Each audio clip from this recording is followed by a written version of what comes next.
President Bola Ahmed Tinubu of Nigeria has expressed happiness that Nigeria troops, both air and land soldiers, have successfully foiled the coup attempt in Benin Republic on Sunday, saying, "Latest report from the Benin Republic indicated that Colonel Pascal Tigri, the leader of the mutineers who seized the country's national television on Sunday, is on the run, and some other members of the group have been arrested as the defense and security forces in the country thwarted the attempted putsch." And, according to the Nigeria president, Nigeria government acted on two separate requests from the Government of Benin Republic, saying, President Tinubu first ordered Nigerian Air Force fighter jets to enter the country and take over the airspace to help dislodge the coup plotters from the national TV and a military camp where they had regrouped, and secondly ordered ground troops into the Benin Republic territory, which the Nigeria military troops have been confirmed to have taken positions in both air and land space in the Benin Republic, with some local residents saying a few minutes ago that the gun battle is still ongoing. Bayo Onanuga, the spokesperson to the Nigeria president, in a number of statements on Sunday said, "Coup in Benin fails. Mutineers in military uniform, who attempted to overthrow President Patrice Talon's democratic government on Sunday in the Republic of Benin, have failed. The mutineers seized the national TV after failing to enter President Talon's residence." The latest report from Cotonou said the National Guard has taken control of the situation and surrounded the television station. According to 24 Hours in Benin, discussions are underway with the mutineers, now holed up inside the station. Benin's Interior Minister, Alassane Sidou, says the country's armed forces have thwarted an attempted coup. His statement came after soldiers appeared on state television and announced the removal of President Patrice Talon, the closure of borders and suspension of political parties. President Bola Ahmed Tinubu has commended the gallantry of Nigeria's military on Sunday for responding swiftly to the request by the Government of Benin Republic to save its 35-year-old democracy from coup plotters who struck at dawn today. Acting on two separate requests from the Government of Benin, President Tinubu first ordered Nigerian Air Force fighter jets to enter the country and take over the airspace to help dislodge the coup plotters from the national TV and a military camp where they had regrouped. The Republic of Benin, through its Ministry of Foreign Affairs, in a note verbal, requested immediate Nigerian air support, in view of the urgency and seriousness of the situation and to safeguard the constitutional order, protect national institutions and ensure the security of the population.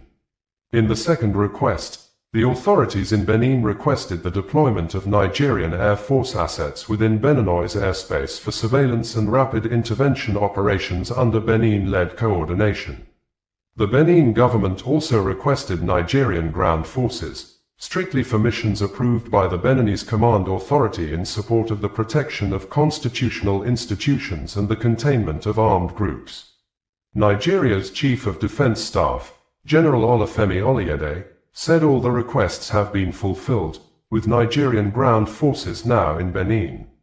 "Ours is to comply with the order of the Commander-in-Chief of our armed forces, President Tinubu," he said. Constitutional order was upended in the Republic of Benin, Nigeria's neighbor, when some soldiers led by Colonel Pascal Tigri announced a coup on Sunday morning. The putschists seized the national TV and claimed they had toppled President Patrice Talon and suspended all democratic institutions. It took some hours before the government's loyal forces, assisted by Nigeria, took control and flushed out the coup plotters from the national TV. In his remarks after the restoration of the democratic and constitutional order, President Tinubu saluted the Nigerian armed forces for standing firm as a protector and defender of democracy. Today, the Nigerian armed forces stood gallantly as a defender and protector of constitutional order in the Republic of Benin on the invitation of the government. Our armed forces acted within the ambit of the ECOWAS Protocol on Democracy and Good Governance. They have helped stabilize a neighboring country and have made us proud of their commitment to sustaining our democratic values and ideals since 1999.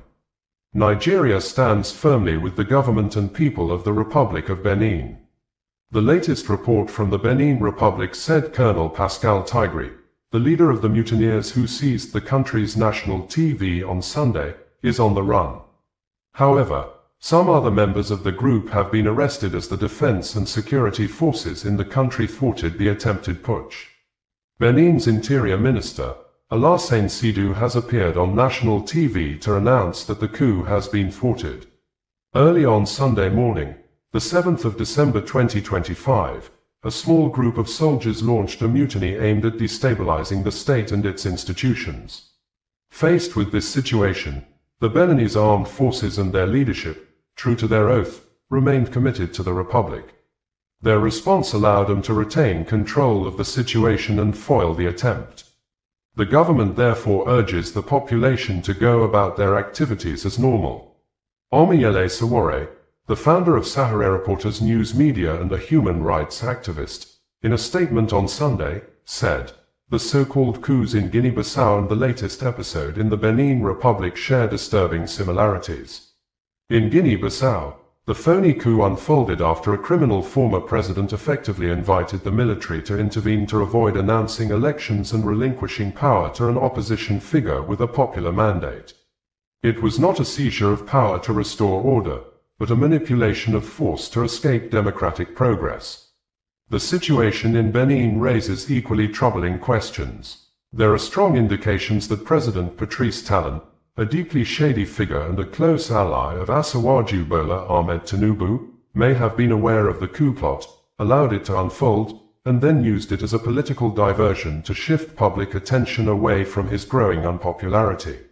In this sense, instability becomes a calculated tool of political survival rather than an unforeseen threat to democracy.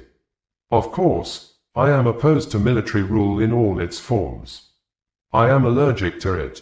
Whether invited, staged, or exploited, coups are never a solution to political failure. The answer to bad civilian leadership is not guns, military jackboots, and camouflage, but accountability, popular struggle, and genuine democracy. It would be recalled that a group of soldiers appeared on Benin's national television on Sunday morning claiming to have seized power. The group, which called itself the Military Committee for Refoundation, announced the removal of President Patrice Talon and all state institutions. Lieutenant Colonel Pascal Tigri was thereafter appointed president of the military committee, according to the soldier. The signal of the national television was cut later in the morning. The French embassy said on X that gunfire was reported at Camp Gezo, near the president's official residence, and urged French citizens to remain indoors.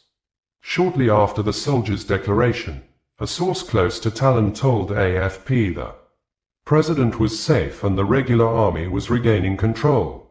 Benin's Foreign Minister Olusegun Ajadi Bakari also told Reuters, "The situation is under control," while government spokesperson Wilfried Hungbeji told AP, "Everything is fine," according to Al Jazeera News Network. Bringing you the news in a more digital way.